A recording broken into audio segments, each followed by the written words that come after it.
Hey everyone, welcome to my foundation classes your any time classroom. तो guys अभी चल रहा है हमारा बिहार ईएसआई यानी इन्फोर्समेंट सब इंस्पेक्टर का टेस्ट सीरीज। इसी सीरीज में आज हम लोग करने जा रहे हैं एक और सेट। और अगर आप चैनल पे न्यू हो तो चैनल को सब्सक्राइब कर लो और वीडियो को स्टार्ट करने से पहले एक लाइक कर दो यार। और जो भी आपके फ्रेंड्स हैं सबको बुला लो जल्दी से, ताकि हम लोग सब मिल के सेट शुरू कर सकें। तो चलिए स्टार्ट करते हैं आज का सेट। तो आज का हमारा पहला क्वेश्चन है, केंद्र और राज्य में राजस्व के वितरण में सबसे महत्वपूर्ण भूमिका निम्नलिखित निभाता है।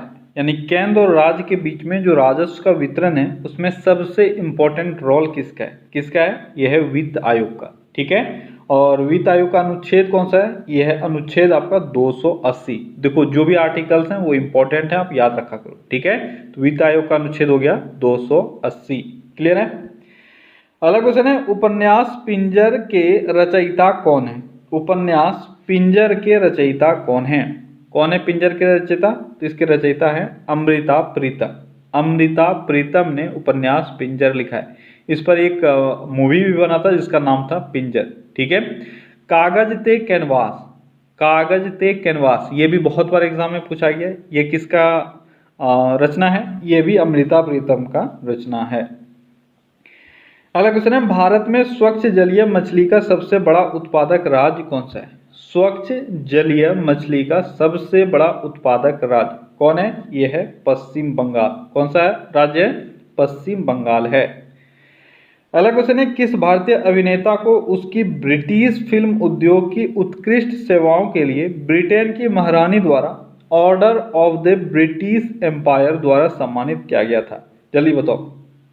Order of the British Empire के द्वारा किसको सम्मानित किया गया था? किस अभिनेता को? किस अभिनेता को सम्मानित किया गया था? तो ये किया गया था ओम पुरी को। ठीक है, ओम पुरी को ये सम्मान 2004 में दिया गया था। इंपॉर्टेंट है, याद रखना। अगला क्वेश्चन है, अनुपातिक प्रतिनिधित्व ऐसे देश के लिए आवश्यक नहीं है जहां कैसे देश में अनुपातिक प्रतिनिधित्व की जरूरत नहीं है? तो वो है दो पार्टी सिद्धांत विकसित देश जो हैं। ठीक है, जहां पर सिर्फ दो पार्टियां इलेक्शन लड़ती है वहां पर अनुपातिक प्रतिनिधित्व वाला कोई फंडा जरूरी नहीं है। ठीक है, एग्जाम्पल इसका है अमेरिका। वहां पर दो ही पार्टी है जो इलेक्शन लड़ती है। ठीक है, इसलिए वहां पे इस पद्धति की कोई जरूरत नहीं है। अगला क्वेश्चन है, भारतीय मृग वनों से किसमें से बाघ विलीन हो गए? भारतीय मृग वनों में से किसमें से बाघ विलीन हो गए हैं? ये आपका सरिस्का वाइल्ड लाइफ सेंचुरी। ठीक है, यहाँ से जो बाघ है वह लगभग विलीन हो गई है। और ये है कहाँ? ये है राजस्थान में। कहाँ है? राजस्थान में। ठीक है, अगला क्वेश्चन है, 49th पैरेलल अक्षांश किन दो देशों के बीच सीमा बनाती है? यानी 49वीं जो समांतर अक्षांश है वह किन दो देशों के बीच सीमा बनाती है? कौन सा वो दो देश है? वो देश है यूएसए और कनाडा। अगला क्वेश्चन है, भारत में वाणिज्यिक तौर पर विद्युत आपूर्ति सबसे पहले कहाँ शुरू हुई थी? जल्दी बताओ। वाणिज्यिक तौर पर विद्युत आपूर्ति कहाँ शुरू हुई थी? ये हुई थी दार्जिलिंग में। इसको मैंने आपको पढ़ाया हुआ है। ठीक है, अगला क्वेश्चन है, ग्रामीण क्षेत्रों में छिपी हुई बेरोजगारी का सबसे मान्य कारण क्या होता है? जल्दी बताओ।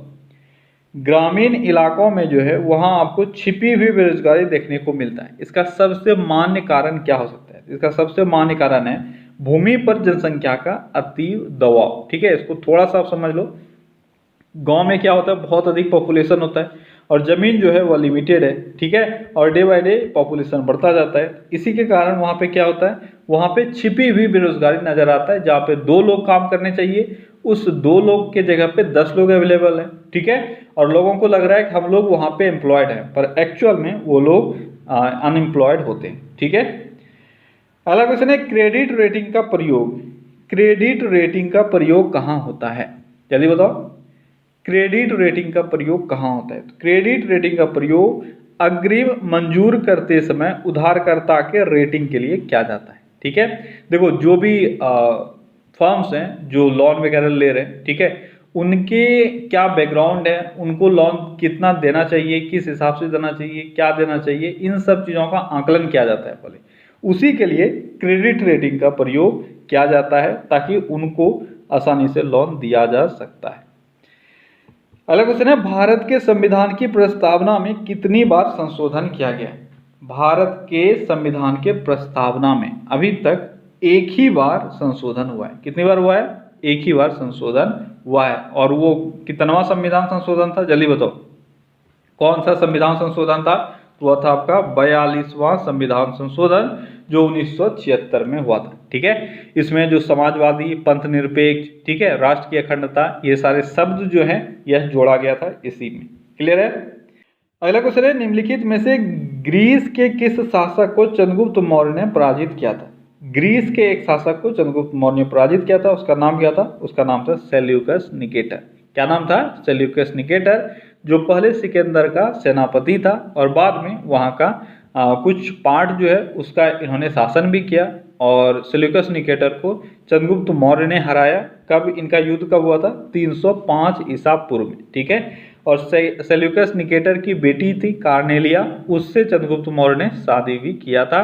और शादी करने के बाद उसको अपने साम्राज्य में जो मिलाना था एरिया, ठीक है, उसका एक मेन जो कारण था शादी करने का वो था संधि शर्त। जो 4 प्रांत था, क्या क्या था? काबुल, ठीक है, इसको आप नोट डाउन कर सकते हो, काबुल, कंधार, ठीक है, हेरात और मकराना, ये 4 एरिया जो है यह उस शादी के जो संधि है उसके कारण से चंद्रगुप्त मौर्य को दिया गया था। अगला क्वेश्चन है, हरिजन सेवक संघ की स्थापना निम्नलिखित में से किसके द्वारा की गई थी? हरिजन सेवक संघ, हरिजन सेवक संघ की स्थापना महात्मा गांधी के द्वारा की गई थी। यहाँ आपको याद रखना है 2 चीजें और है जो आपसे पूछी जाती है, इनफैक्ट 3 चीजें पूछी जाती है। दूसरी बात क्या है, हरिजन सेवक संघ पहला तो हो गया किसने स्थापित किया, दूसरा कब स्थापित किया गया? 1932 में। ठीक है, और 2 और पॉइंट है जो आपसे पूछा जाता है। एक, इसके प्रेसिडेंट कौन थे? जब हरिजन सेवक संघ स्थापित किया गया तब इसके प्रेसिडेंट कौन थे? कौन थे? ये थे जीडी बिड़ला। कौन थे? जीडी बिड़ला। ठीक है, ये थे इसके प्रेसिडेंट यानी अध्यक्ष। और इसके सेक्रेटरी कौन थे? ये भी आपसे पूछा जाता है। दोनों का आंसर अलग अलग होता है, लेकिन बहुत सारे बच्चे सब में आंसर गांधी जी ही कर देते हैं, वो गलत है। ठीक है, इसके सेक्रेटरी कौन थे? ये थे अमृतलाल ठक्कर। क्या नाम था इनका? अमृतलाल ठक्कर। ठीक है, अमृतलाल ठक्कर इसके सेक्रेटरी थे और प्रेसिडेंट थे जीडी बिड़ला और संस्थापक कौन थे? महात्मा गांधी। अगला क्वेश्चन है, भारत में सर्वाधिक लोहा पैदा करने वाला राज्य है। तो भारत में सर्वाधिक लोहा पैदा करने वाला कौन सा राज्य है? ये राज्य है उड़ीसा। ठीक है, अगला क्वेश्चन है, अर्थव्यवस्था में थोड़े थोड़े अंतराल में 2 बार आने वाले मंदी को क्या कहते हैं? बहुत ही अच्छा क्वेश्चन आपके इकोनॉमिक्स से, आपको क्वेश्चन समझना है। क्या बोला जा रहा है? थोड़े थोड़े अंतराल के बाद 2 बार आने वाला मंदी क्या कहलाता है? तो अब कुछ बच्चों को तो ये लग रहा होगा इसमें डबल टर्म जरूर यूज होगा। अब हाँ, ये तो मैं बोल रहा हूँ डबल टर्म यूज होगा, पर क्या है पूरा आंसर? तो पूरा आंसर है आपका डबल डीप रिसेशन। क्या है? Double deep recession. क्या होता है इसको समझ लो। देखो होता क्या है, रिसेशन मतलब क्या हो गया? मंदी। एक बार मंदी आया, ठीक है, फिर अचानक से कुछ दिन बाद इसमें क्या होता है? थोड़ा सा राइज होता है, यानी मंदी के दौर से उबर, ऐसा लगता है कि हम लोग उबर रहे हैं, लेकिन थोड़ा सा राइज होने के बाद फिर से मंदी आ जाता है। ठीक है, इसी को बोला जाता है डबल डीप रिसेशन, और ये थोड़े थोड़े अंतराल पे आते रहता है। यही है आपका डेफिनेशन इसका। ठीक है, अगला क्वेश्चन है, निम्नलिखित में से भारत का वह राज्य कौन सा है जो गंधक के उत्पादन में आगे है? गंधक यानी सल्फर, सल्फर के उत्पादन में आगे कौन सा राज्य? कौन सा राज्य है? ये राज्य है महाराष्ट्र। अगला क्वेश्चन है, सार्क का सचिवालय कहाँ है? सार्क का सचिवालय आसान सा क्वेश्चन है, यह है काठमांडू, नेपाल में। अगला क्वेश्चन है, निम्नलिखित में से कौन सी जोड़ी या जोड़ियां सुमेलित है? इसमें से आपको बताना है सुमेलित कौन सा है। Lajja, Taslima Nasrin, the golden gate, Vikram Seth, a suitable boy, Dilip Thakur. जल्दी बताओ इसमें सही कौन कौन सा है? आपका सही यहाँ पे है लज्जा, तस्लीमा नसरीन, बिल्कुल सही है। द गोल्डन गेट, विक्रम सेठ, ये भी सही है। ए सुटेबल बॉय, ये दिलीप ठाकुर नहीं है, ये भी विक्रम सेठ ने ही लिखा है। ठीक है, ए सुटेबल बॉय, तो आपका बी ऑप्शन यहाँ पे सही हो जाएगा। अगला क्वेश्चन है, भारत का सर्वाधिक जस्ता उत्पादक राज्य है। तो भारत में जस्ता यानी जिंक का सबसे अधिक उत्पादन कहाँ होता है? ये होता है राजस्थान में। कहाँ होता है? राजस्थान में जिंक का सबसे अधिक उत्पादन होता है। अगला क्वेश्चन है, निम्नलिखित में से किन स्थानों पर तेल की परिसंस्करण शालाएं हैं? यानी परिसंस्करण शालाएं क्या हुआ, जो रिफाइनरीज हैं वो हैं। ठीक है, तो जो भी आपको 4 जगह दिया हुआ है इसमें से बताओ किन किन जगहों पर ये हैं। जल्दी से आंसर करो, क्या होगा सही आंसर। तो देखो कौन कौन सा जगह है वो, बरौनी, नुनमाती, कोयली और डिगबोई। तो आपको लग रहा होगा सब आपने कहीं ना कहीं पढ़ा है, तो आपका आंसर हो जाएगा डी। ठीक है, इन सब जगह पर आपको क्या मिलेगा, ऑयल रिफाइनरीज मिलेंगे। अगला क्वेश्चन है, सुमेलित कीजिए। तो एक साइड दिया हुआ है नगर और एक साइड दिया हुआ है नदी, महानदी, सरयू, ब्रह्मपुत्र, सतलुज। आपको बताना है किसके किनारे कौन सा शहर बसा हुआ है। तो क्या होगा सही आंसर, जल्दी से मैच करो और बताओ सही आंसर क्या होगा। पहला है महानदी, तो महानदी के किनारे इनमें से कौन सा जगह है। तो कटक जो है वह महानदी के किनारे, कटक उड़ीसा में, और महानदी का जो बहाव क्षेत्र है वो मेनली उड़ीसा में ही है। ठीक है, तो कटक जो है वह महानदी के किनारे बसा हुआ है। सरयू नदी के किनारे क्या है, सरयू नदी के किनारे अयोध्या है, बहुत बार आपने पढ़ा है। ब्रह्मपुत्र नदी के किनारे कौन सा है, एक गुवाहाटी आपको दिख रहा है जो ब्रह्मपुत्र नदी के किनारे है, और सतलज नदी के किनारे क्या है। अब यहाँ आके थोड़ा सा आपको कंफ्यूजन हो सकता है, तो सतलज नदी के किनारे है फिरोजपुर। ठीक है, तो आपका सही आंसर क्या हो जाएगा, आपका सही आंसर हो जाएगा बी। क्लियर है। अगला क्वेश्चन है, भारत डायनामाइट लिमिटेड केंद्र कहाँ स्थित है। भारत डायनामाइट लिमिटेड केंद्र कहाँ स्थित है, ये स्थित है हैदराबाद में। अगला क्वेश्चन है, कोयना परियोजना किस राज्य में स्थित है। कोयना परियोजना किस राज्य में स्थित है। कोयना परियोजना महाराष्ट्र में स्थित है। अगला क्वेश्चन है, वीरनाट्यम नृत्य का प्रारंभ हुआ था, जल्दी बताओ। वीरनाट्यम एक नृत्य है, इसका प्रारंभ किस राज्य में हुआ था, या किस राज्य में ये नृत्य किया जाता है मेनली। तो ये आंध्र प्रदेश में किया जाता है। ठीक है, अगला क्वेश्चन है, भारत में मानव निर्मित सुरंग है। तो भारत में मानव निर्मित सुरंग कहाँ है या कहाँ से कहाँ तक है, इन चारों ऑप्शंस में आपको चूज करना है। अच्छा क्वेश्चन है, जल्दी बताओ क्या होगा सही आंसर। तो आपका सही आंसर है नर्मदा से ताप्ती। देखो नर्मदा से ताप्ती एक नहर बनाया गया है। ठीक है, उस नहर में ही बीच में सुरंग आता है आपका, और इन चारों ऑप्शंस में से अगर आप देखोगे तो आपका सही आंसर यही है। ठीक है, अगला क्वेश्चन है, बीरबल साहनी क्या थे। बीरबल साहनी क्या थे, जल्दी बताओ बीरबल साहनी क्या थे। तो बीरबल साहनी एक वनस्पति के शास्त्री थे। तो क्या हो जाएगा आपका सही आंसर, वनस्पति विज्ञानी थे। ठीक है, अगला क्वेश्चन है, लाल पांडा कहाँ पाया जाता है। लाल पांडा कहाँ पाया जाता है, जल्दी बताओ लाल पांडा कहाँ पाया जाता है। इन सब जगहों में से सिक्किम एक ऐसा जगह है जहाँ पे आपको लाल पांडा मिलेगा। सिक्किम, पश्चिम बंगाल, अरुणाचल प्रदेश, इन सब जगहों में आपको लाल पांडा देखने को मिलेगा। ठीक है, अगला क्वेश्चन है, भारत में कब पहली बार राष्ट्रीय आपातकाल घोषित किया गया था। भारत में पहली बार राष्ट्रीय आपातकाल 1962 में घोषित किया गया था। कब किया गया था, 1962 में। और उस वक्त के जो राष्ट्रपति थे वो थे सर्वपल्ली राधाकृष्णन, और प्रधानमंत्री थे वो थे जवाहरलाल नेहरू। ठीक है, अगला क्वेश्चन है, किसी स्थान की वर्षा आधारित होती है। किसी स्थान की वर्षा जो है वह किन चीजों पर डिपेंड करती है या किस चीज पर डिपेंड करती है, जल्दी बताओ क्या है किसी भी स्थान के वर्षा का मेन कारण। तो ये आपका पहाड़ों की दिशा। ठीक है, आपको लग रहा होगा वर्षा में पहाड़ का क्या रोल है, तो बहुत बड़ा रोल है। अगर ये एक जगह है, ठीक है, और इधर से जो मानसून है या कुछ भी है जो आपका क्लाउड है वो आ रहा है। ठीक है, अब अगर पहाड़ इस डायरेक्शन में इस राज्य में स्थित है या इस एरिया में स्थित है, तो कभी भी यहाँ पे जो बारिश है वो नहीं होगा, जो क्लाउड है वो निकल जाएगा। ठीक है, इसलिए किसी भी जगह पे वर्षा होने के लिए अपोजिट डायरेक्शन में या 90 डिग्री के डायरेक्शन पे होना चाहिए पहाड़। ठीक है, ताकि इधर से क्लाउड आएगा और टकरा के बारिश करेगा। तो पहाड़ों की दिशा जो है वह एक इंपॉर्टेंट एस्पेक्ट होता है बारिश का। अगला क्वेश्चन है, संविधान से संशोधन नहीं किए जा सकते हैं। संविधान से संशोधन या संविधान में संशोधन नहीं किए जा सकते हैं, से नहीं होगा में होगा।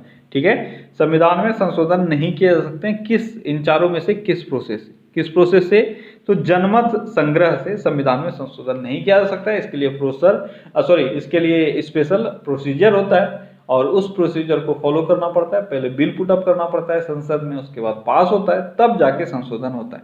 तो जनमत संग्रह से इसमें संशोधन नहीं किया जा सकता है।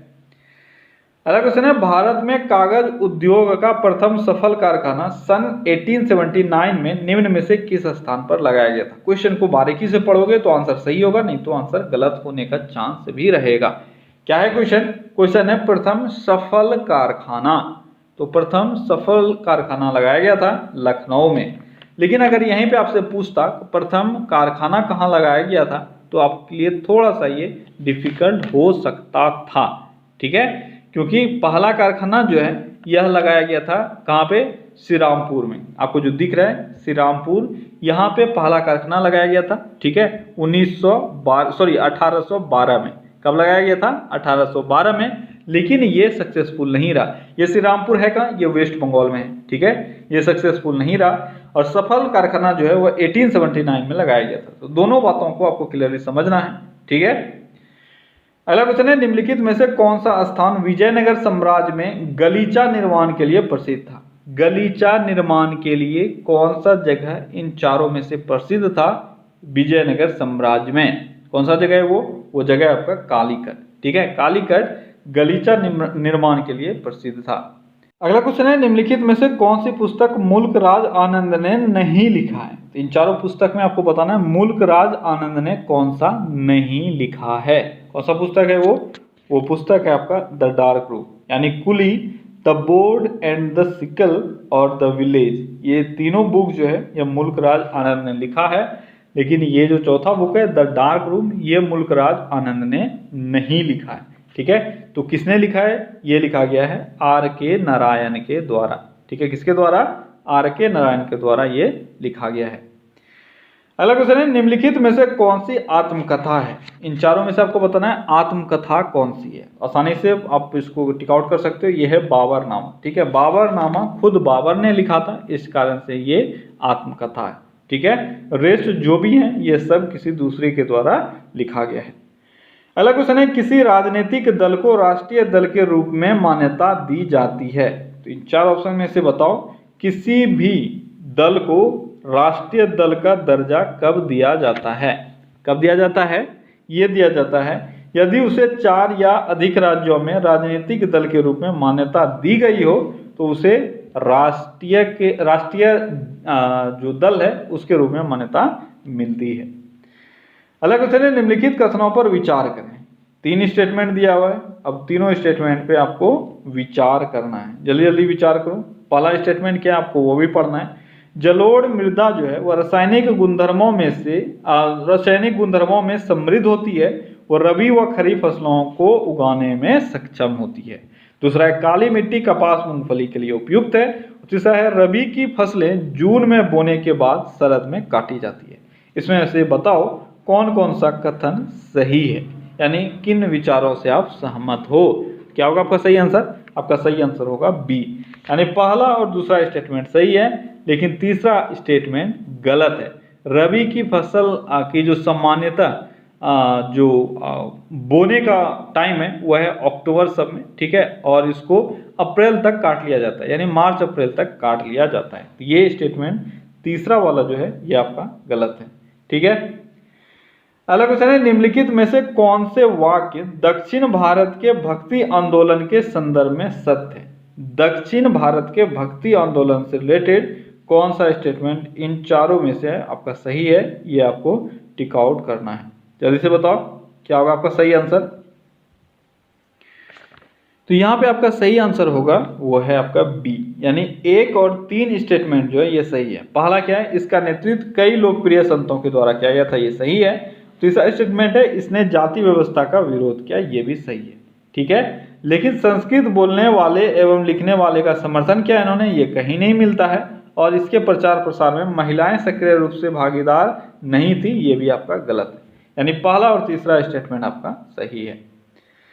अगला क्वेश्चन है, नई दिल्ली शहर के रूपांकन में निम्न में से कौन शामिल था? नई दिल्ली के रूपांकन में जल्दी बताओ इसमें से कौन शामिल था? तो इसमें से एडवर्ड लुटियंस और एडवर्ड बेकर ये दोनों शामिल थे, यानी ये दोनों आर्किटेक्ट थे नई दिल्ली का। अगला क्वेश्चन है, चेन खींचने पर ट्रेन क्यों रुक जाती है? आपने देखा होगा कई बार लोग ट्रेन खींचते हैं, उसके बाद चेन खींचते हैं, उसके बाद ट्रेन रुक जाती है। आपको बताना है कारण। कारण क्या है? चेन के खींचते ही निर्वात खंडित हो जाता है, यानी वैक्यूम जो है वह खंडित हो जाता है और हवा तेजी से अंदर बहने लगती है और इसी कारण से ब्रेक लग जाते हैं।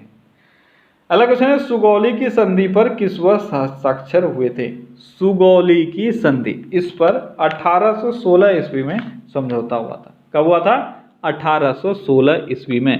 और सुगौली की संधि क्यों हुई थी? यह हुआ था आंग्ल नेपाल युद्ध को समाप्त करने के लिए, ठीक है। और उस वक्त जो गवर्नर जनरल थे वो थे वारेन हेस्टिंग्स, लॉर्ड हेस्टिंग्स, ठीक है। आप कंफ्यूज मत करना, वारेन हेस्टिंग्स ये अलग है, ये 1773 के बाद यानी 74 से 1785 तक ये थे, ठीक है। लेकिन लॉर्ड हेस्टिंग्स जो थे इनका कार्यकाल 1814 से लेकर 1816 तक था, ठीक है। ये दोनों को कंफ्यूज नहीं होना है। और इन्हीं के शासन के दौरान 1816 में सुगौली की संधि हुई थी।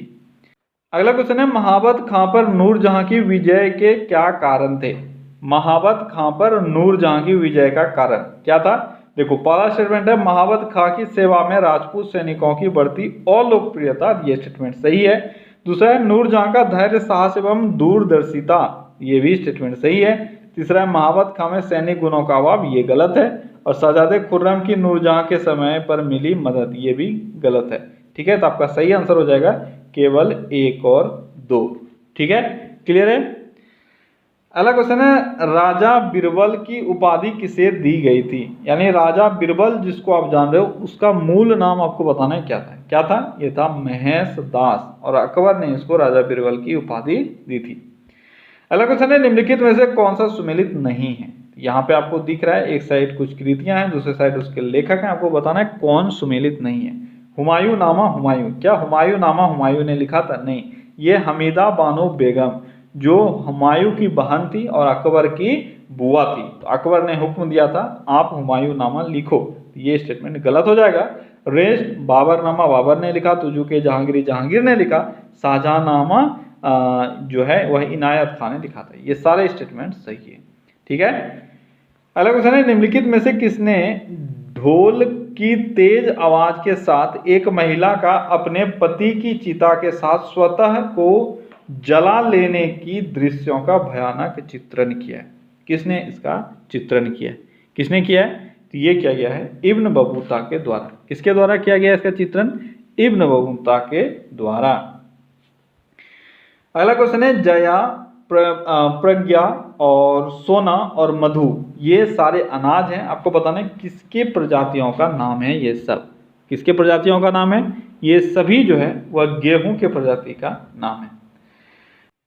अगला क्वेश्चन है, क्रिप्स मिशन के असफल होने का सबसे महत्वपूर्ण कारण कौन सा था? यानी क्रिप्स मिशन क्यों असफल हुआ, इसका कारण क्या था? जल्दी बताओ, क्या था कारण? इसका सबसे महत्वपूर्ण कारण था पूर्ण स्वतंत्रता के स्थान पर डोमिनियन स्टेट्स का दर्जा दिया जाना, ठीक है। और भी क्रिप्स मिशन के कई कारण थे फेल होने के, लेकिन अगर आप सोच सकते हो क्रिप्स मिशन हमारे लिए आया था, लेकिन हमको वह आज़ादी नहीं दे रहा था, बल्कि क्या दे रहा था? डोमिनियन स्टेट्स यानी ब्रिटिशर्स के अंदर में रहकर अपना एक साम्राज्य स्थापित करना। ये एक कारण था जिसके कारण से हम लोगों को वो पसंद नहीं आया, ठीक है। अगला क्वेश्चन है, किसने बड़े पैमाने पर स्वर्ण मुद्रा चलाई थी? यानी इन सब में से ये एक ऑप्शनल क्वेश्चन है और ऑप्शन के हिसाब से आपको आंसर करना है। ग्रीक वासियों, कुषाणों, मौर्यों और शुंगों में। अगर इन सब में से अगर देखोगे तो स्वर्ण मुद्रा से रिलेटेड 2 नाम है, एक नाम है वह है कुषाण, ठीक है। मैंने आपको बताया हुआ था इंडो ग्रीक जो थे, ठीक है, इंडो ग्रीक ने स्वर्ण मुद्रा भारत में लॉन्च किया। कुषाण काल में सबसे शुद्ध स्वर्ण को चलाया गया और गुप्त के काल में सबसे अधिक स्वर्ण के सिक्के चलाए गए थे। लेकिन यहाँ पे गुप्त है नहीं, तो आपका आंसर जो होगा वो होगा कुषाण शासक, क्योंकि कुषाण शासक कनिष्क जो थे इन्होंने सबसे अधिक कुषाण वंश का अगर हम लोग बात करेंगे सबसे अधिक स्वर्ण की मुद्रा चलाई थी। लेकिन ओवरऑल सबसे अधिक स्वर्ण के सिक्के किस वंश में जारी किए गए? तो वह है गुप्त वंश, ठीक है, इसको आपको ध्यान रखना है, यहाँ पे गुप्त वंश नहीं है, इस कारण से कुषाण आंसर होगा। अगला क्वेश्चन है, निम्नलिखित में से किस ने लॉर्ड वेलेस्ली के साथ सहायक संधियों पर हस्ताक्षर किया था? यानी जो भी आपको नाम दिए हुए हैं 4, इसमें से आपको बताना है किसने सहायक संधि पर हस्ताक्षर किए थे। हैदराबाद के निजाम, अवध के नवाब, मैसूर के राजा, बंगाल के नवाब। बताओ किसने हस्ताक्षर किया था सहायक संधि पर? तो सहायक संधि पर हस्ताक्षर किया गया था आपका हैदराबाद का निजाम तो था, अवध का नवाब था, मैसूर का राजा था, बंगाल का नवाब। ये बंगाल के नवाब ने जो सहायक संधि है उस पर हस्ताक्षर नहीं किया था, ये आपको याद रहना चाहिए। ठीक है, अगला क्वेश्चन है, निम्नलिखित में से किस स्थान पर नादिर शाह ने चढ़ाई नहीं की थी? तो इन चारों स्थानों में से किस स्थान पर नादिर शाह ने चढ़ाई नहीं की थी? कौन सा वो स्थान है? वो स्थान है आपका कन्नौज। कन्नौज पर नादिर शाह ने कभी भी आक्रमण नहीं किया था। अगला क्वेश्चन है, भारत में एसटीडी सेवा की शुरुआत कब हुई? भारत में एसटीडी सेवा की शुरुआत कब हुई? जल्दी बताओ, भारत में एसटीडी सेवा की शुरुआत कब हुई थी? ये हुई थी 1960 में। कब हुई थी? 1960 में। अच्छा, एसटीडी का फुल फॉर्म क्या होता है? जल्दी से बताओ, एसटीडी का फुल फॉर्म क्या होता है? ये होता है सब्सक्राइबर ट्रंक, क्या होता है? डायलिंग। ठीक है, सब्सक्राइबर ट्रंक डायलिंग, ये होता है एसटीडी का फुल फॉर्म, और ये भारत में शुरू हुआ था 1960 में। अगला क्वेश्चन है, भारतीय इस्पात प्राधिकरण लिमिटेड कब अस्तित्व में आया? भारतीय इस्पात प्राधिकरण लिमिटेड कब अस्तित्व में आया? कब आया? ये आया 1974 में। कब आया? 1974 में। ठीक है, 1973-74 में ये अस्तित्व में आया था। ठीक है, अगला क्वेश्चन है, अच्छा यहाँ से आपको थोड़ा सा याद रखना है, ये भारतीय इस्पात प्राधिकरण जो है, ठीक है, इसकी स्थापना किस नाम से हुई थी? ये भी आपसे पूछा सकता है। तो इसकी स्थापना जो हुई थी वो हुई थी हिंदुस्तान स्टील लिमिटेड के नाम से। किसके नाम से? हिंदुस्तान स्टील लिमिटेड के नाम से। और 1954 में इसकी स्थापना हुई थी। दोनों चीज़ों में कंफ्यूज आपको नहीं होना है। भारतीय इस्पात प्राधिकरण लिमिटेड कब अस्तित्व में आया, यानी ये नाम जो है, ये नाम कब अस्तित्व में आया? ये आया 1973-74 में, लेकिन इसकी स्थापना 1954 में हो गई थी, और उस वक्त इसका नाम हुआ करता था Hindustan steel limited. Hindustan steel limited. ठीक है, अगला क्वेश्चन है, भारत की सर्वाधिक प्राचीन लिपि है। तो भारत की सर्वाधिक प्राचीन लिपि कौन सी है? यह है ब्राह्मी। कौन सी लिपि है? ब्राह्मी, जो सबसे पुरानी है। अगला क्वेश्चन है, बंद कमरों में स्टोव व अंगीठी का प्रयोग न करने की सलाह निम्नलिखित कारण से दी जाती है। बंद कमरों में सलाह दी जाती है कि आप अंगीठी का प्रयोग ना करें। क्या कारण है इसका? क्या कारण है? इसका कारण है कार्बन मोनोऑक्साइड की विषायनता। ठीक है, यानी अगर बंद कमरे में हम लोग स्टोव जलाते हैं तो जलने के बाद क्या होता है? कार्बन मोनोऑक्साइड स्रावित होता है। अब ये रिलीज होता है, और अगर कार्बन मोनोऑक्साइड निकला है और वो बंद कमरे में फैल रहा है तो जो खाना पकाने वाला है उसकी मौत भी हो सकती है। ठीक है, इस कारण से नहीं बोला जाता है अंगीठी जलाने के लिए बंद कमरे में। अगला क्वेश्चन क्या है? अगला क्वेश्चन है, तैराक को नदी के मुकाबले समुद्री पानी में तैरना आसान होता है। ये तो क्वेश्चन भी जिस तरह से तैरना आसान हुआ वैसे ही क्वेश्चन भी आपके लिए आसान है, आपने पहले बहुत बार कर रखा है। क्या है आंसर आपका? आपका आंसर है कि समुद्री पानी का घनत्व साधारण पानी से ज्यादा होता है, इस कारण से उसमें तैरना जो है वह आसान होता है। अगला क्वेश्चन है, आर्द्रता निम्नलिखित से संबंधित है। आर्द्रता किससे संबंधित है? बहुत ही अच्छा क्वेश्चन। यहाँ पे गलती करने का चांस जो है वो ज़्यादा है, क्योंकि यहाँ पे आर्द्रता निम्नलिखित से संबंधित है। इसका आंसर जो जनरल सभी कोई देंगे वो है वायु में नमी से संबंधित। ठीक है, जो थोड़ा सा आपका गलत हो जाएगा। क्यों गलत हो जाएगा? क्योंकि नमी तो है ही, ऑब्वियस है। अगर ए ऑप्शन में नहीं रहता तो आपका सी ऑप्शन सही होता, लेकिन यहाँ पे ए आंसर सही होगा, क्योंकि वायु में उपस्थित तापमान एवं नमी दोनों से संबंधित है आर्द्रता। आर्द्रता यानी ह्यूमिडिटी, ठीक है। ह्यूमिडिटी होता क्या है, किसी भी एक फिक्स टेम्परेचर पर वायु में कितना नमी है इसी को आर्द्रता बोला जाता है। ध्यान रखना, किसी भी एक फिक्स टेम्परेचर पर, ठीक है, तो इसका आपको ध्यान रखना है, उसको हम लोग आर्द्रता बोलते हैं। तो यहाँ पे जो रिलेशन है इसमें तापमान एवं नमी दोनों से हो जाएगा इसका, ठीक है। अगला क्वेश्चन है, किस गुणधर्म के कारण पानी से भरे बर्तन में डुबोई गई छड़ी मुड़ी हुई प्रतीत होती है? ये तो आसान सा क्वेश्चन है। क्या होगा आंसर? आंसर होगा अपवर्तन यानी रिफ्रैक्शन, ठीक है। अगला क्वेश्चन है, भारत का सबसे लंबा राष्ट्रीय राजमार्ग कौन सा है? तो भारत का सबसे लंबा NH कौन सा है? जल्दी से आंसर करो।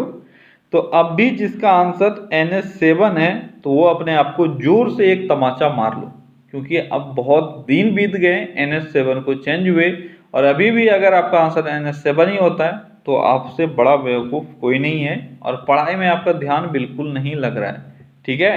तो 3-4 साल हो गया, 3 साल लगभग हो गया, 2018 के आसपास में ही जो NH44 है वो सबसे बड़ा NH बन चुका है, ठीक है। तो इसलिए अब आपको थोड़ा सा अपने आप को जल्दी से अपडेट करना होगा, नहीं तो आप बहुत पीछे रह जाओगे। अगला क्वेश्चन है, पास आती हुई रेलगाड़ी की सीटी की आवृत्ति या तीक्ष्णता बढ़ती या घटती जाती है, ऐसा किस परिघटना के कारण होता है? अगर कोई ट्रेन जो है वह आपके पास आती है तो इसका सीटी का आवाज़ जो है वह आपको बढ़ता हुआ नजर आएगा। वहीं पे अगर आपसे कोई दूर जा रही है कोई ट्रेन तो इसके सीटी का आवाज़ जो है वो घटता हुआ प्रतीत होगा। आपको बताना है किस कारण से ऐसा होता है। ऐसा होता है डॉपलर प्रभाव के कारण। किसके कारण? डॉपलर प्रभाव के कारण। अगला क्वेश्चन है, श्रव्य परिसर में ध्वनि तरंगों की आवृत्ति क्या होती है? श्रव्य परिसर में यानी जो ऑडियोबल रेंज है वह क्या है? वह 20 हर्ट्ज से लेकर 20,000 हर्ट्ज। ये तो आसान सा क्वेश्चन था, ठीक है। अगला क्वेश्चन है, निम्नलिखित में से किसका प्रयोग समुद्र की गहराई जानने, मोटाई मापने, हिमशैल की स्थिति, धातुओं में त्रुटि इत्यादि जानने के लिए किया जाता है? जल्दी बताओ, इनमें से किसका प्रयोग इन सब चीजों के लिए किया जाता है? किसका प्रयोग किया जाता है? यह किया जाता है प्राश्रव्य तरंगों का। किसका? प्राश्रव्य तरंगों का जो यूज है वह हम लोग समुद्र की गहराई मापने के लिए, मोटाई मापने के लिए, हिमशैल की स्थिति और धातुओं में त्रुटि आदि मापने के लिए करते हैं। अगला क्वेश्चन है, निम्नलिखित में से अवयव के समस्थानिक की विशेषता क्या है? किसी भी अवयव के समस्थानिक यानी आइसोटोप्स की विशेषता क्या होती है? क्या होती है आइसोटोप्स की विशेषता? तो आइसोटोप्स की विशेषता होती है नाभिक में भिन्न संख्या के न्यूट्रॉन। क्या होता है? नाभिक में भिन्न संख्या के न्यूट्रॉन, यानी अगर कोई भी एलिमेंट का आप आइसोटोप लोगे तो क्या होगा, उसमें न्यूट्रॉनों की संख्या अलग मिलेगी लेकिन प्रोटॉनों की संख्या सेम मिलेगी, ठीक है। यानी एटॉमिक नंबर जो है वह सेम होगा लेकिन एटॉमिक मास जो है वह डिफरेंट होगा, ठीक है। ये दो फॉर्म में आपको मिल सकता है, ठीक है।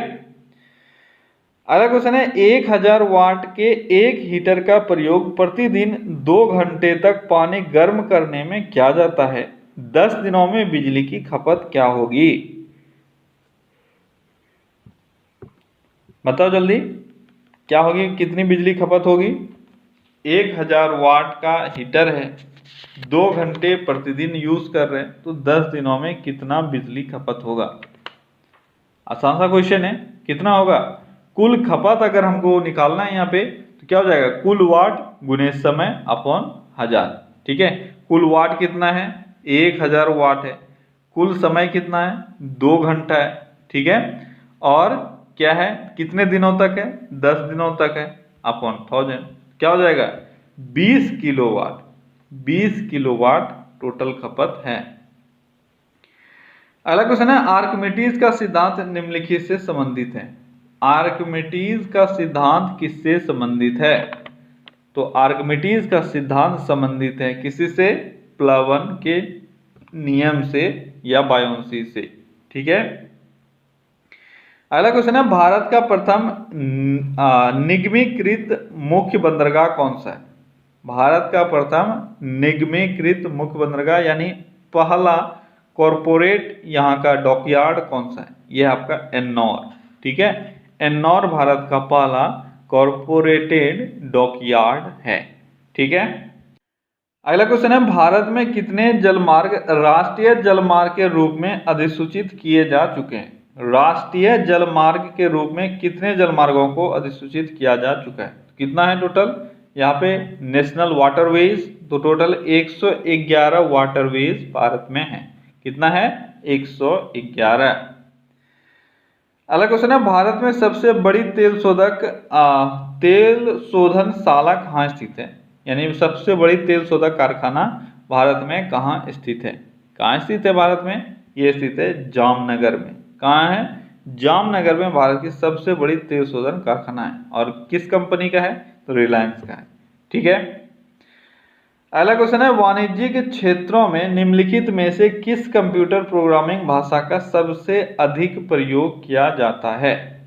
वाणिज्यिक क्षेत्रों में सबसे अधिक कंप्यूटर भाषा का कौन सा भाषा है जो यूज किया जाता है? तो वह आपका कोबोल। ठीक है, अगला क्वेश्चन है कोई कंप्यूटर कितना भी आधुनिक क्यों न हो उसमें निम्नलिखित में से कौन सा अभिलक्षण अनुपस्थित ही रहता है? अगर कंप्यूटर का हम लोग बात करेंगे चाहे वह कितना भी मॉडर्न हो उसमें इनमें से एक ऐसा लक्षण है जो अवेलेबल नहीं हो सकता है। वह कौन सा है? वह है बुद्धि। ठीक है, सब चीज उसके पास हो सकता है, ये बुद्धि नहीं हो सकता है। और जिस दिन अभी कोशिश तो की जा रही है कंप्यूटर को बुद्धि देने का, यानी उसको डिसीजन लेने का क्षमता जो है वह विकसित किया जाना अभी बाकी है कंप्यूटर में। और इस पर जो हमारे इंजीनियर्स हैं, हमारे साइंटिस्ट हैं, वो लगे हुए हैं। और जिस दिन कंप्यूटर को बुद्धि हो गया उस दिन मानव जाति का अंत का शुरुआत हो जाएगा। ये हकीकत है। और भले ही साइंटिस्ट लोग इस पे लगे हुए हैं कंप्यूटर को बुद्धि देने में, पर वो ये बात जरूर भूल जाते हैं कि उनको बुद्धि देना यानी मानव जाति का अंत का शुरुआत होना तय है। अगला क्वेश्चन है भारत में किस नगर को इलेक्ट्रॉनिक उद्योग की राजधानी कहा जाता है? इलेक्ट्रॉनिक उद्योग की राजधानी किसको कहते हैं? किसको कहा जाता है? जल्दी बताओ। इलेक्ट्रॉनिक उद्योग की राजधानी, तो ये आसान सा क्वेश्चन है, ये बेंगलोर को कहा जाता है। ठीक है, अगला क्वेश्चन है भारत एशिया के किस भाग का हिस्सा है? एशिया के किस भाग का हिस्सा है? बस ये आपसे पूछा जा रहा है, पूरे वर्ल्ड में आपसे नहीं पूछा जा रहा है कि भारत कहाँ पे है। तो एशिया का जब मैप आप देखोगे तो यहाँ पे आपको भारत नजर आएगा, यानी एशिया के साउथ में भारत है, यानी दक्षिणी एशिया में भारत स्थित है। अगला क्वेश्चन है निम्नलिखित में से कौन मसूड़ों से खून निकलने को रोकता है? इसमें से कौन है जो मसूड़ों से खून निकलने से रोकता है? कौन है? यह आपका एस्कॉर्बिक एसिड। ठीक है, एस्कॉर्बिक एसिड मसूड़ों से खून निकलता जो है उसको बंद करने में मदद करता है। अगला क्वेश्चन है जर्मन सिल्वर निम्नलिखित में से किसकी मिश्र धातु है? जर्मन सिल्वर में क्या होता है, किस चीज से मिलकर वो बना हुआ है? तो जर्मन सिल्वर में कॉपर, जिंक और निकेल होता है। क्या होता है? कॉपर, जिंक और निकेल। अगला क्वेश्चन है भारत का प्रथम निगमीकृत मुख्य बंदरगाह। अच्छा, क्वेश्चन आपका रिपीट हो गया है। ठीक है, आपका आंसर होगा एन्नौर। क्लियर है?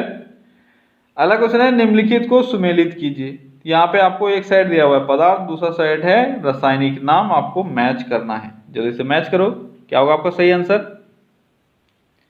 तो यहाँ पे आपका सही जो आंसर है, चलो एक बार पहले मैच कर लेते हैं फिर मैं बताता हूँ सही आंसर क्या है। बेकिंग सोडा, इसका रासायनिक नाम क्या है? Sodium bicarbonate. Casting soda,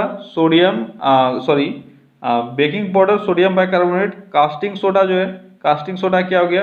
sodium hydroxide. ठीक है, सही था। और वॉशिंग सोडा जो है उसको हम लोग क्या बोलते हैं? उसको हम लोग बोलते हैं सोडियम कार्बोनेट। आपका सही आंसर क्या हो जाएगा? आपका सही आंसर हो जाएगा यहाँ पे ए। ठीक है, कौन सा होगा सही आंसर? सही आंसर होगा यहाँ पे ए। ठीक है, अगला क्वेश्चन है विशेष मच्छर द्वारा मलेरिया फैलता है, यह खोज सर्वप्रथम किसने की थी? यह किसने खोज किया कि एक विशेष तरह के मच्छर से मलेरिया फैलता है? तो मलेरिया से रिलेटेड अगर आपको कॉन्सेप्ट क्लियर है तो फिर आप आसानी से कर पाओगे। एक नाम है जो मलेरिया से रिलेटेड है, वो है रोनाल्ड रॉस। कौन है? Ronald Ross. तो इन्होंने इसकी भी खोज की थी। ठीक है, अगला क्वेश्चन है, भारत में कितने प्रकार के रेल मार्ग हैं? भारत में अगर रेल मार्गों का बात करेंगे तो कितने प्रकार का रेल मार्ग है? तो भारत में टोटल 3 प्रकार का रेल मार्ग है। रेल मार्ग मतलब यहाँ पे पटरियों का बात किया जा रहा था। ठीक है, और आप जानते हो 3 तरह का है, ब्रॉड गेज, स्टैंडर्ड गेज और नैरो गेज। ठीक है, इसके बारे में मैंने आपको सारा चीज एक्सप्लेन कर रखा है। अगला क्वेश्चन है, भारत के निम्नलिखित राज्यों में से किस एक का जनसंख्या घनत्व सबसे कम है? कहाँ का जनसंख्या घनत्व सबसे कम है? कौन सा राज्य है वो? सिक्किम? नहीं, गलत है। सिक्किम की जनसंख्या सबसे कम है। आपको ध्यान रखना है क्वेश्चन क्या पूछ रहे हैं। क्वेश्चन पूछा है जनसंख्या घनत्व यानी पॉपुलेशन डेंसिटी, और पॉपुलेशन डेंसिटी सबसे कम कहाँ है? यह है अरुणाचल प्रदेश में। ठीक है, क्वेश्चन अगर आप ध्यान से नहीं पढ़ोगे तो आप गलत करके आ जाओगे।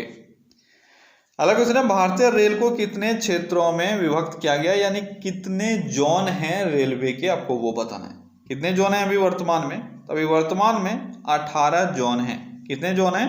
18 जोन हैं। और सबसे लेटेस्ट एक जोन जो है वह 2019 में बना है। कब बना है? 2019 में। वो कौन सा जोन है? वह है साउथ कोस्ट जोन। क्या है? South coast zone. ठीक है, ये कोस्टल एरिया का जोन है और ये विशाखापत्तनम में स्थित है। ठीक है, अगला क्वेश्चन है, भारत में पहली बार जनगणना कब हुई थी? तो भारत में पहली बार जनगणना कब हुई थी? ये हुई थी 1872 में लॉर्ड मेयो के काल में। ठीक है, अगला क्वेश्चन है, गति का अध्ययन कहलाता है। गति का अध्ययन क्या कहलाता है? तो गति का अध्ययन क्या कहलाता है? ये कहलाता है काइनेमेटिक्स। क्या कहलाता है गति का अध्ययन? काइनेमेटिक्स कहलाता है। ठीक है, अगला क्वेश्चन है, हाल ही में किसने ICICI लोम्बार्ड और गो डिजिट जनरल इंश्योरेंस के सहयोग से कोविड-19 को कवर करने के लिए विशेष बीमा पॉलिसी शुरू की है? तो कोविड-19 को कवर करने के लिए अभी एक विशेष बीमा पॉलिसी की शुरुआत की गई थी। उसमें ICICI लोम्बार्ड और गो डिजिट जनरल इंश्योरेंस जो है वो पार्टनर है। आपको बताना है किसने ये लॉन्च किया था। किसने लॉन्च किया था? ये किया था फ्लिपकार्ट ने। ठीक है, अगला क्वेश्चन है, निम्नलिखित में से किस बैंक ने DigiZen प्लेटफॉर्म को लॉन्च किया है? DigiZen प्लेटफॉर्म को किसके द्वारा लॉन्च किया गया है? किसके द्वारा लॉन्च किया गया है? ये किया गया है JSFB के द्वारा। JSFB के द्वारा। क्या हुआ इसका फुल फॉर्म? इसका फुल फॉर्म हुआ जन स्मॉल फाइनेंस बैंक। क्या हुआ? जन स्मॉल फाइनेंस बैंक। अगला क्वेश्चन है, किस रेलवे जोन ने डॉक्टरों को कोरोना वायरस संक्रमण से बचाने के लिए मोबाइल डॉक्टर बूथ चरक लॉन्च किया है? मोबाइल डॉक्टर बूथ चरक किस रेलवे ने लॉन्च किया है? किसने लॉन्च किया है? यह किया गया है पश्चिम मध्य रेलवे के द्वारा। किसके द्वारा? पश्चिम मध्य रेलवे के द्वारा। अगला क्वेश्चन है, हाल ही में फीफा द्वारा जारी रैंकिंग में भारत कौन से स्थान पे है? तो फीफा ने जो रैंक जारी किया है उसमें भारत 108वें स्थान पे है और पहला बेल्जियम है। अगला क्वेश्चन है, हाल ही में भारत बायोटेक ने किस कंपनी के साथ मिलकर कोरोफ्लू नामक वैक्सीन तैयार करने के लिए समझौता किया है? तो आपको पता है जो कोरोना का वैक्सीन है वह अलग अलग देश, अलग अलग लेबोरेटरी अपने स्तर पर इसका विकास कर रहा है। ठीक है, कोरोना के वैक्सीन का। उसी में से भारत बायोटेक कंपनी ने किसके साथ मिलकर कोरोफ्लू नामक वैक्सीन तैयार करने के लिए एक समझौता किया है? तो कौन सी कंपनी है वो कंपनी है आपका कौन सा? फ्लूजेन। कौन सा कंपनी है? फ्लूजेन। अगला क्वेश्चन है, हाल ही में किस राज्य की सरकार ने पढ़ाई तुम्हार द्वार यानी पढ़ाई आपके द्वार नामक पोर्टल लॉन्च किया है? पढ़ाई तुम्हार द्वार, यह पोर्टल किसके द्वारा लॉन्च किया गया है? यह पोर्टल छत्तीसगढ़ के द्वारा लॉन्च किया गया है। अगला क्वेश्चन है, डिजी धन डैशबोर्ड के अनुसार वित्तीय वर्ष 2019-20 में डिजिटल लेन देन का सबसे लोकप्रिय साधन कौन सा रहा? डिजी धन डैशबोर्ड के अनुसार लेन देन का सबसे जो लोकप्रिय डिजिटल लेन देन प्लेटफॉर्म है वह कौन सा है? ये बताओ कौन सा प्लेटफॉर्म है? वह है आपका भीम UPI।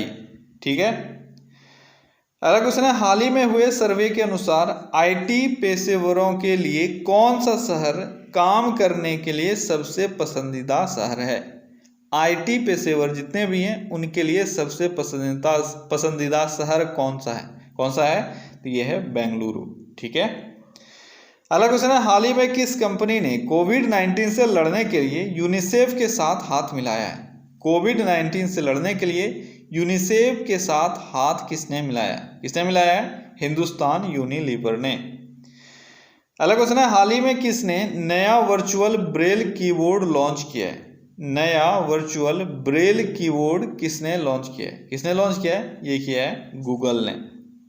अगला क्वेश्चन है, हाल ही में the art of a deal, क्या है? The art of a deal, the untold story of Melania Trump, इस पुस्तक को किसने लिखा है? जल्दी बताओ, इंपॉर्टेंट पुस्तक है, याद रखना। इसको लिखा गया है मैरी जॉर्डन के द्वारा। क्या है बुक का नाम? The art of a deal, the untold story of Melania Trump. ठीक है। अगला क्वेश्चन है, किस आईआईटी ने बहुत कम लागत वाले निजी सुरक्षा उपकरण यानी पीपीई विकसित किए हैं जो 100 रुपया से कम में उत्पादित किए जा सकते हैं? आपको बताना है किस आईआईटी ने इसका विकास किया है। किसने किया है इसका विकास? ये किया है आईआईटी कानपुर ने। ठीक है। अगला क्वेश्चन है, हाल ही में केंद्र सरकार ने किस राज्य सरकार के साथ मिलकर Aarogya Setu interactive voice response system, Aarogya Setu interactive voice response system सेवा शुरू किया है? जल्दी बताओ, किसके साथ मिलकर ये किया गया है? ये किया गया है तमिलनाडु के साथ मिलकर। अगला क्वेश्चन है, मिस्र के राष्ट्रपति अभी कौन है? वर्तमान में मिस्र के राष्ट्रपति कौन है? कौन है? ये है अब्देल फतह अल सीसी। ठीक है। अगला क्वेश्चन है, हाल ही में अंतर्राष्ट्रीय मानव अंतरिक्ष उड़ान दिवस कब मनाया गया? अंतर्राष्ट्रीय मानव अंतरिक्ष उड़ान दिवस हाल ही में कब मनाया गया? ये मनाया गया 12 अप्रैल को। ठीक है। अगला क्वेश्चन क्या है? अगला क्वेश्चन है, विश्व बौद्धिक संपदा संगठन यानी वर्ल्ड इंटेलेक्चुअल प्रॉपर्टी ऑर्गेनाइजेशन के मुताबिक वर्ष 2019 में अंतर्राष्ट्रीय पेटेंट हेतु आवेदन करने में कौन सा देश प्रथम स्थान पर रहा? कौन सा देश है? वो देश है चाइना। ठीक है। अगला क्वेश्चन है, हाल ही में मेमोरीज मिस इन्फॉर्मेशन नामक उपन्यास के लेखक कौन है? तो हाल ही में जारी किया गया लॉन्च किया गया एक उपन्यास है मेमोरीज मिस इन्फॉर्मेशन। ठीक है। तो इसके लेखक कौन है? तो इसके लेखक अब तो बहुत सारे बच्चों ने कर लिया। ठीक है, क्योंकि जब भी वो लोग ए और बी साथ में देखते हैं तो उनको ऐसा लगता है आंसर वही है। ठीक है, लेकिन बहुत बार आपका गलत भी हो जाता है। तो यहाँ पे आपका आंसर सही है। ठीक है, दाना वाचोव और जिम कैरी, दाना वाचोव और जिम कैरी, इन दोनों ने मिलकर ये बुक लिखा है, ये उपन्यास लिखा है। क्या नाम है? Memories miss information. अगला क्वेश्चन है, किस आईआईटी की एक टीम ने डिजिटल स्टेथोस्कोप विकसित किया है? डिजिटल स्टेथोस्कोप, इसको किस आईआईटी ने विकसित किया है? किसने किया है? ये किया है आईआईटी बॉम्बे ने। किसने किया है? आईआईटी बॉम्बे ने। अगला क्वेश्चन है, कौन सा ई लर्निंग पोर्टल कोविड-19 महामारी के दौरान घर से पढ़ाई करने के लिए यूपीएससी उम्मीदवारों की मदद करने के लिए लॉन्च किया गया है? वो कौन सा पोर्टल है? वो पोर्टल है यूपीएससी। क्या है इसका नाम? यूपीएससी। देखो बहुत चारों जो ऑप्शन है वो यूपीएससी से ही दिख रहे हैं, तो आपको ध्यान से पढ़ना है। यह है यूपीएससी गाइड। ठीक है। अगला क्वेश्चन है, जालियांवाला बाग नरसंहार दिवस कब मनाया गया? तो किस डेट को हुआ था? ये हुआ था 13 अप्रैल को। तो जालियांवाला बाग नरसंहार दिवस 13 अप्रैल को मनाया गया। ठीक है। तो ओके गाइस, तो ये था आज का टॉप 100 क्वेश्चन। ठीक है, आई होप कि आज का सेट भी आपको अच्छा लगा होगा, आपने कुछ जरूर सीखा होगा। और अभी तक अगर वीडियो को आपने लाइक नहीं किया तो एक लाइक कर दो यार। और जो भी फ्रेंड्स हैं जो अभी भी नहीं आ रहे हैं टेस्ट में, आप उनको शेयर जरूर किया करो, क्योंकि जब आप ज़्यादा से ज़्यादा शेयर करोगे तभी मुझे और मोटिवेशन मिलेगा और अच्छे बेहतर काम करने के लिए। ठीक है, क्योंकि जितने लोग हमारे साथ जुड़ेंगे, जितना बच्चा है वह इस वीडियो को लाइव देखेगा, मुझे उतना ज़्यादा एनर्जी आता है पढ़ाने में। ठीक है, चलिए कल फिर से मिलते हैं अगले सेशन में। Till then take care, bye bye.